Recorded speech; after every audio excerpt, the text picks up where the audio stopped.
मैं गीता झा आप लोग के सामने मुंडन संस्कार का गीत गा रही हूँ। पसंद आने पर चैनल को लाइक एवं सब्सक्राइब कीजिएगा। चबर के होरिला भागे लालप टियो लरी गेला रे लाला के करता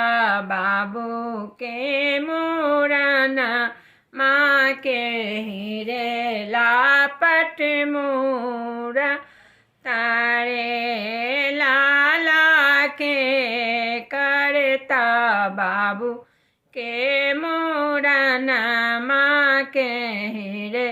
लापट मोरा तारे बाबा से अपना सभे बाबा जांगी भाई साओ तारे लाला ओहे बाबा करता मुरन मानवा रे लापट मोरा तारे लाला ओहे बाबा करता मुरन मानवा रे लाप मोरा तारे बाबा से